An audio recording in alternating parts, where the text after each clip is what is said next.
자, 그래서 보시면은 연준의 3대 특성부터 먼저 짚고 넘어가겠습니다. 연준은 중앙에 지배적인 이사회를 둔다. Federal Reserve Board, Board of Governance라고 얘기를 합니다. 그 다음에 두 번째로는 12개 지역 연준 은행들을 둬서 지방 분산의 모양새, 대의 명분이라고 했죠. 이걸 둡니다.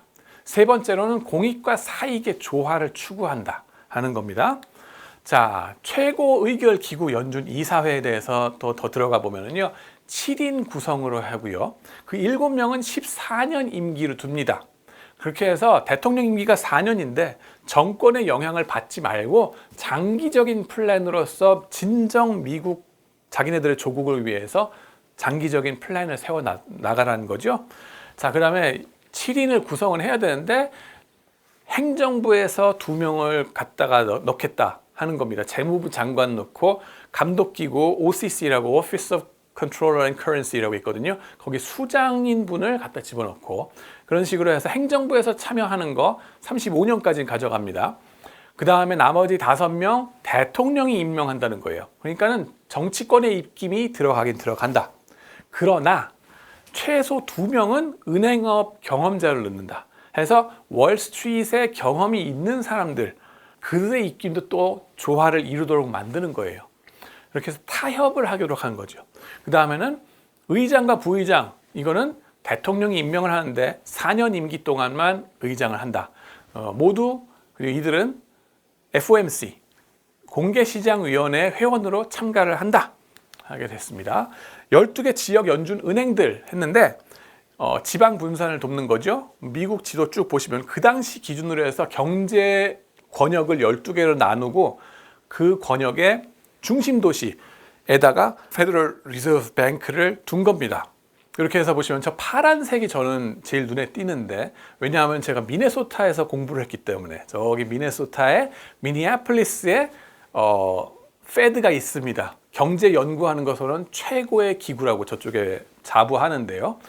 거시경제의 태도들이 저쪽에서 다 공부를 합니다. 미네소타, 시카고, 그다음에 카네기 멜론 사람들이 다 저쪽에 와서 공부를 하고 휴양을 합니다. 그 다음에는 다른 데가 또 어디 있어요? 버스턴, 뉴욕, 필라델피아, 클리블랜드, 리치먼드, 애틀랜타, 시카고, 세인트루이스, 캔자스시티, 댈러스, 샌프란시스코, 이게 다 이제 각 지역에 안배가 돼 있다 하는 것을 볼 수 있습니다.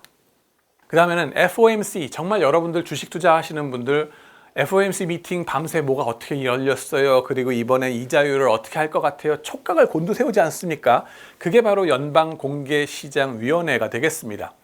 그래가지고 이 회의는 12명이 투표를 합니다. 19명이 참여를 하는데요. 그 12명의 핵심 멤버들은 7인은 이사회 멤버들이 아까 말씀드렸던 그분들이 고스란히 옵니다. 그러면 추가적인 5명은 누구를 구성하느냐? 첫 번째, FRB 뉴욕의 총재가 오십니다.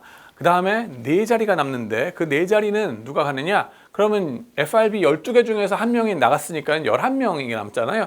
11명의 지사의 총재들이 돌아가면서 1년씩 와가지고 투표권을 가지고서 저 회의에 임하고요. 나머지 그 FRB 멤버들은, 그 총재들은 저기에 참여만 하고 투표는 안 한다 하는 형식으로 간다고 합니다. 위원장은 연준 이사회 의장, 파월 의장님 계시죠. 부위원장은 무조건 FRB 뉴욕의 총재. 왜냐하면 월스트리트이 저기에 있기 때문에 그 목소리를 안 들을 수가 없다. 그래서 민관 공동 합의체가 되겠다라고 하는 거. 그 다음에는 통화정책 얘기가 나왔으니까 말인데요. 거시경제의 통화정책 정말 중요한 거니까 한번 여기 복습 한번 하고 넘어가겠습니다. 중앙은행에서 하는 통화정책의 목적은 미국의 경우 2가지 듀얼 맨데이트가 있다고 얘기합니다.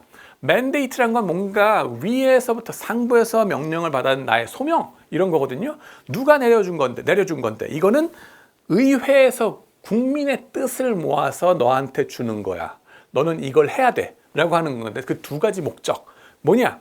첫 번째 price stability, 두 번째 maximizing employment 그랬습니다. 뭐냐 하면은 인플레이션이 벌어지지 않도록 최대한 가격이 안정적으로 나가도록 해라. 인플레이션 억제하라는 소명이 하나 있고, 두 번째 뭐냐면은 인플레이션 억제한답시고 자꾸 경제에다 찬물 끼얹고 이자율을 올리다 보면은 고용이 악화될 수가 있어요. 사람들이 근데 반면에 일자리는 있어야 될 거 아니냐, 먹고 살긴 해야 될 거 아니냐. 그러니까 이 2마리 토끼를 한꺼번에 찾아라 하는 거예요. 그리고 고용의 극대화. 이 밸런스 맞추는 게 정말 힘들다는 거죠. 이거를 어떻게든 해봐라 하는 게 통화 정책의 목적이 되겠습니다. 그리고 FOMC 연방공개시장위원회에서 이거에 따라서 정책 방향을 얘기를 하고요. 그 다음에는 이들이 결정하는 건 뭐다? 정책 금리 목표치를 정합니다. Fed Funds Rate Target 혹은 Target Fed Funds Rate라고 얘기를 하는데 그 이자율을 조정한다는 거죠. 금리를 논하는 파월 의장. 요즘 지난 2022년 3년 문제가 뭐예요? 인플레이션이 막 심해지니까 인플레이션 너무 과열되는 것 같아, 경기가. 그러면은 그걸 억제하기 위해서는 이자율을 높일 수밖에 없지 않나. 급격하게 이자율을 높였죠. 그 제스처가 되겠습니다.